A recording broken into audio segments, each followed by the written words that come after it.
انا واقف مكان ما اتفقنا. انت فين؟ شفتك خلاص اهو. انا قدامك اهو.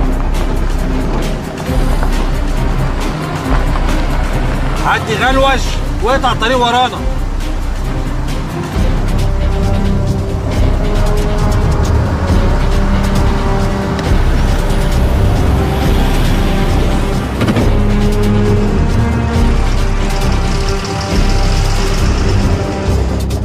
واحدة واحدة على العربية وحياة ابوك.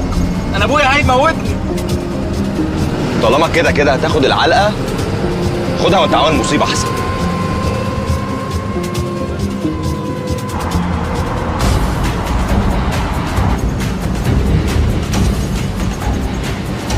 بس كده حلو قوي.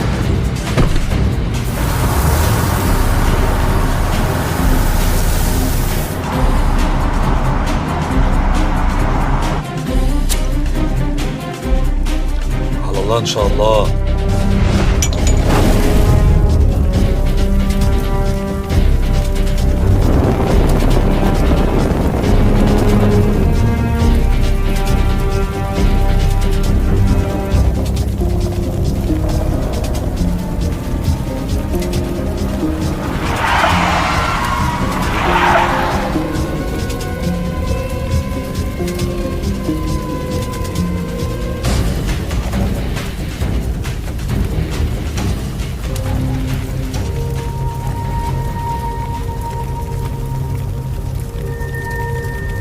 ايوه يا باشا.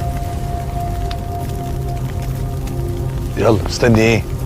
استنى تطفي عشان اخد الولاعه. محدش هينقطني غيرك انت. يلا.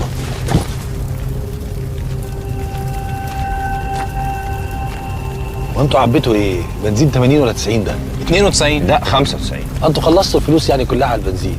طب يلا يلا عشان تلحق العلقه بالليل. يلا يلا. العربيه دي باظت، انساها. هو غلطان برضه يا معلم. حد يسرق عربية ابوه بتاعت الشغل؟ اخس.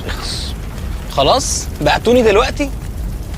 ولا يهمك، علقه تفوت ولا حد يموت. يلا يا بابا يلا، كله على الحاره كله على الحاره. يلا يلا يا انت مش كنت بفكر في الولاعه. يلا يا بابا.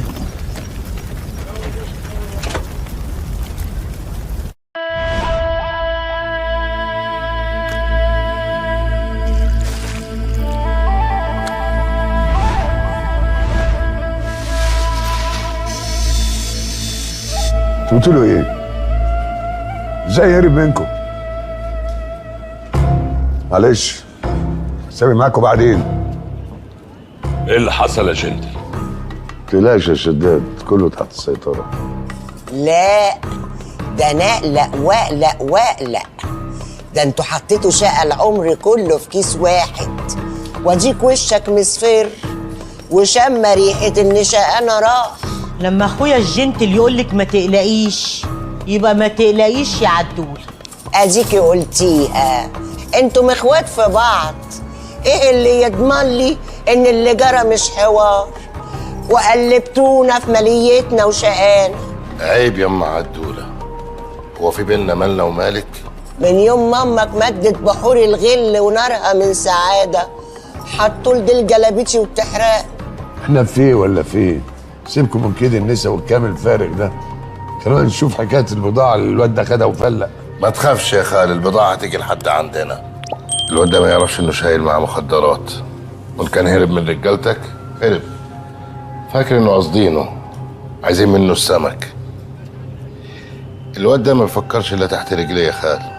اتقل ربعايه وهتلاقيه داخل علينا وعامل فيها ابو زيد الهلالي اللي هرب من الاشرار وراجع معاه السمك مرفوع الراس لكي ينقذ الضعفاء والفقراء والمساكين يا خال. كلام معقول برضه، لأن لو كان يعرف ان العربية فيها مخدرات كان سلمها للحكومة وكنا اتمسكنا في العملية دي حرز وحيازة. بس انا شايف السوق مليان وشوش جديدة وغريبة. اللبس لبس تجار والوشوش جديدة. عيون بترصد مش عيون بيع ولا شراء. تقصد مباحث يا شداد؟ يا مصيبتي رحنا في ابو نكلة، حتى مش هنلاقي حق المحامي اللي يطلعنا من القضية. بيقول لك السوق مبدور مباحث يا اخويا. ايه قولك؟ وماله، خلي المباحث تشوف شغلها واحنا كمان نشوف شغلنا. قريني اللي في راسك يا كبير. اقل رد الفار اللي بيلعب في عب من الصبح. عنتر، هات الواد دور بسرعه عشان افهم عدوله ان اللي مع الجنتل ما يخافش. يلا انا هفهمك الموضوع.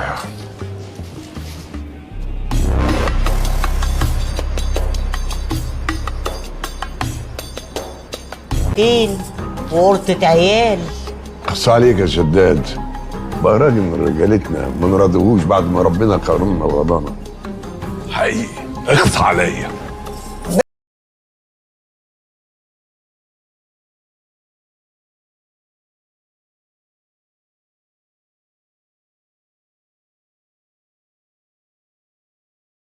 رقبت في داكو. مش قلت لك يا فوز دقرم رقبته لينا.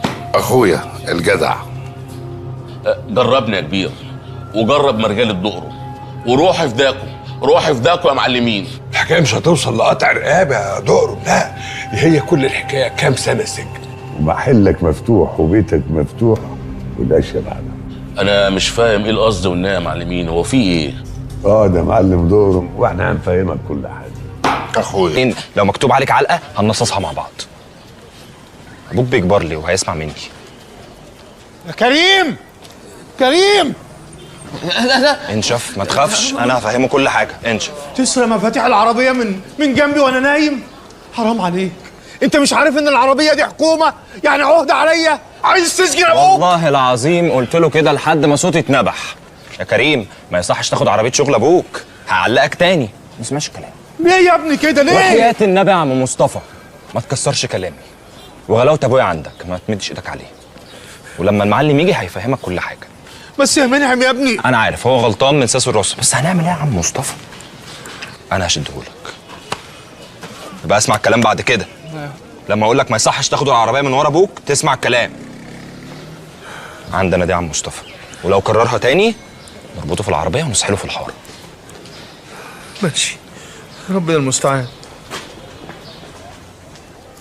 نربطه في العربيه ونسحله في الحاره؟ بتسلمني لابويا؟ لحست كلامك كله في ثانيه. هنقسم العلقه يا كريم، وهقول لابوك كل حاجه.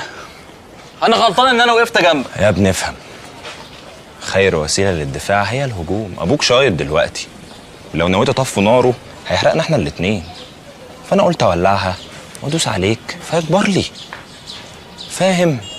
بس انت غلطان، مفيش كلام. عربيه اكل عيش، عربيه اكل عيش. انا غلطان اني وقفت معاك من الاول. ايه